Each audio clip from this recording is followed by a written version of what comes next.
हर महीना वैन के 800 रुपए बचाने के लिए हम लोगों ने साइकिल से स्कूल जाना चालू कर दिया था। ये हो गई।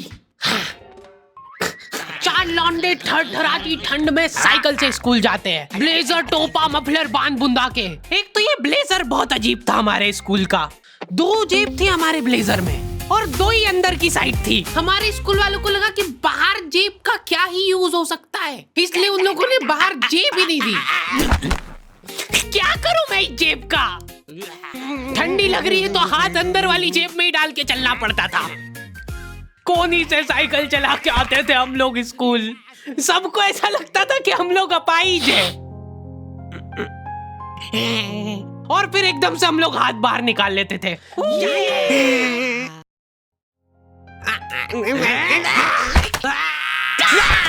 मजाक बना के रख दिया डिसेबिलिटी को।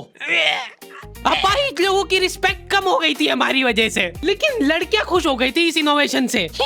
उनको लगा था कि ब्रा का खर्चा नहीं करना पड़ेगा, अपना जो भी सामान है उसको एकदम जेंटली इन जेबों के अंदर प्लेस कर देंगे। लेकिन इसमें एक छोटी सी दिक्कत थी। स्कूल वालों ने लड़कियों के ब्लेजर में एक ही जेब रखी थी। तुम लोग नहीं समझोगे कितना मुश्किल होता है एक ही जेब में इतना सारा सामान घुसाना। हर रोज लेट होते थे हम लोग स्कूल, क्योंकि मेरी साइकिल की चेन ढीली थी। थोड़ी सी भी स्पीड बढ़ाते थे तो वो चेन उतर जाती थी। लेकिन पापा ने मेरे को प्रॉपर ट्रेनिंग दे रखी थी चेन चढ़ाने की। एक जना ऐसे खींचेगा टायर, उतने में अपने को पानी से फटाफट कस देना है। ये हो गई टाइट। बैग में पाना पेचकस रख के लाना पड़ता था मेरे को स्कूल, कि कभी भी रास्ते में चेन उतर सकती है। इमेजिन करो एक बार कि तुम चुपचाप वैन में बैठ के जा रहे हो, बीच सड़क में 4 लौंडे साइकिल पलटा के फटाफट क्लास में बैठे हुए मेरे को डर बना रहता था कि कोई गलती से मेरा बैग चेक नहीं कर ले। तो आज हम लोग पढ़ेंगे टेंस। सबसे घटिया, वाहियात, नीच टॉपिक लगता था मेरे को टेंस। पास्ट, प्रेजेंट और फ्यूचर तक बात ठीक थी। प्रेजेंट कंटिन्यूअस टेंस क्या होता है? सिंपल पास्ट, पास्ट कंटिन्यूअस, मतलब वो बीत चुका है पर चल भी रहा है। क्या है ये? कितना भी समझ लो इस टॉपिक को, एग्जाम में जाके तुमको अंदाजे से ही सेंटेंस चूज करना पड़ेंगे कि ये सुनने में अच्छा लग रहा है तो यही होगा सही। एग्जाम में इन्विजिलेटर हमको क्वेश्चन पेपर पे कुछ नहीं लिखने देता था। इनको ऐसा लगता था कि हम लोग क्वेश्चन पेपर पे आंसर लिख लिख के चीटिंग करेंगे। लेकिन हमारी क्लास के बच्चे एडवांस हो गए थे, ये पूरी की पूरी आंसर शीट एक्सचेंज कर लेते थे कि तू लिख के देते को आता है। तो बोर्ड एग्जाम थी यार हमारी, और हमारे स्कूल वाले बोर्ड एग्जाम को बहुत सीरियसली लेते थे। अलकायदा टाइप ट्रेनिंग मिली थी हम लोगों को। एग्जाम देते हुए कहीं से भी बॉम्ब गिर सकता है, लेकिन तुम्हारे हाथ नहीं रुकना चाहिए, चाहे तुमको क्वेश्चन आता हो या ना, कुछ न कुछ लिख के ही आना है। हमारा एक ही मकसद होना चाहिए, आंसर शीट भरना। नहीं आए तो अभी कुछ भी लिख के आ जाओ। मेरे को ये नहीं समझ आता कि मैं कुछ भी कैसे लिख के आ जाऊं, मेरे को आता ही नहीं है। क्या लिखूं मैं? एक तो हमको इतना डरा धमका के भेजा गया था ना सेंटर पे, मैं नर्वसनेस में जाके अपना नाम भूल गया। वहां पे इन्विजिलेटर ने नाम पूछा, मैं सोच रहा हूँ क्या हो सकता है। बेटा नाम, नाम तुम्हारा। 2 मिनट। हाँ हेलो मम्मी, मेरा नाम क्या है? बोर्ड एग्जाम के नाम पे इतना डरा दिया था ना स्कूल वालों ने हमको, अच्छे अच्छों का मुंह निकल जाता है टट्टी के साथ मिक्स होके। तुम लोगों का एक सेंटर आएगा जिसके चारों तरफ सैनिक तैनात रहेंगे। बिना एडमिट कार्ड के वहाँ पे आसपास भी भटकते हो मत दिख जाना, जिंदा जला देंगे वो लोग। और अगर चीटिंग करते हुए पकड़ा गए तो ना तो तुम हमको जानते हो ना हम तुमको जानते हैं। हम लोग एग्जाम वाले दिन सेंटर पहुंचे तो बच्चों से ज्यादा सिक्योरिटी थी वहाँ पे। आज तक इतनी सिक्योरिटी मैंने एयरपोर्ट पे भी नहीं देखी थी। आर्मी वगैरह खड़ी थी वहाँ पे टैंक लेके। वो सिक्योरिटी वाले एक एक रबड़ का रैपर निकाल के देख रहे थे कि उसके पीछे तो नहीं लिख के लाया कुछ। क्या लिख लूंगा मैं इतनी सी जगह में? लिख भी लिया तो मेरे को ही समझ नहीं आएगा कि क्या लिखा है। कुछ चीजों का मेरे को लॉजिक ही समझ नहीं आया था कि तुम नंबर वाली घड़ी पहन के नहीं जा सकते हो, पहनना है तो कांटे वाली पहनो।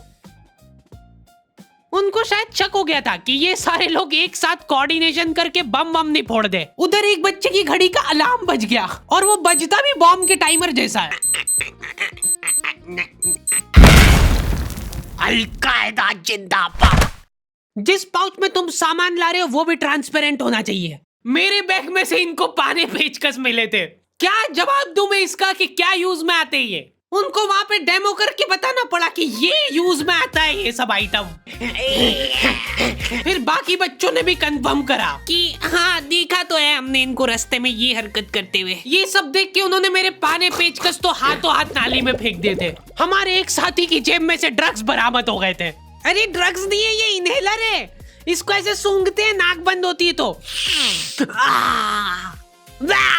नाक खोलने के बाद भी अगर तुम इनहेलर को पूरी ताकत से सूंघते हो, आंखें दिमाग में ठंडक हो जाएगी तुम्हारे।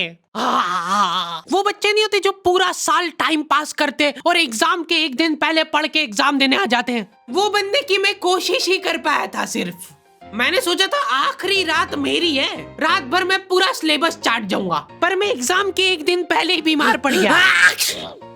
सर्दी हो गई मेरे को, तो मैंने सोचा ठीक है अभी थोड़ा रेस्ट करते, सुबह उठ के पढ़ाई करेंगे। नाक बंद हो गई भाई, नींद ही नहीं आ रही है।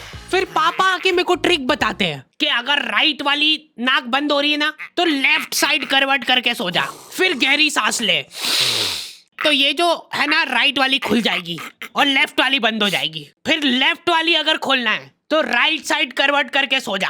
पूरी रात करवटें बदलता रह गया मैं। सुबह रास्ते में जाते जाते पढ़ रहा हूँ मैं, क्योंकि बाकी बच्चे भी यही कर रहे थे।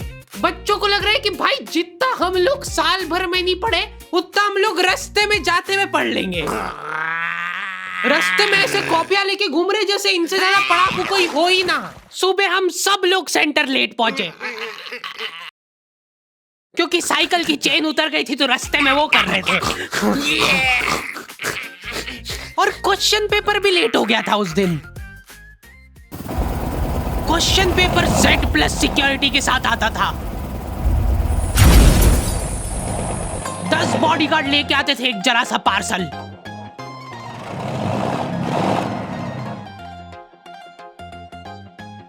और फिर देने के बाद बोलते थे ये असली पार्सल नहीं है। असली नहीं है तो जोर से भी बोल सकते हो, ये असली पार्सल नहीं है। ये लोग पता नहीं किसी को तो गुमराह करने की कोशिश कर रहे थे। इनको डाउट था कि इतनी सिक्योरिटी के बाद भी कोई पेपर चोरी कर लेगा, तो ये लोग इतनी सिक्योरिटी में नकली पेपर लेके आए। असली पेपर तो एक और बॉडीगार्ड नाले में तैरता हुआ लेके आ रहा है। ये पाने पेचकस किसने डाले नाली में? ये लो। मजाक कर रहे थे हम तो, यही है असली क्वेश्चन पेपर। जाओ बांट दो फटाफट।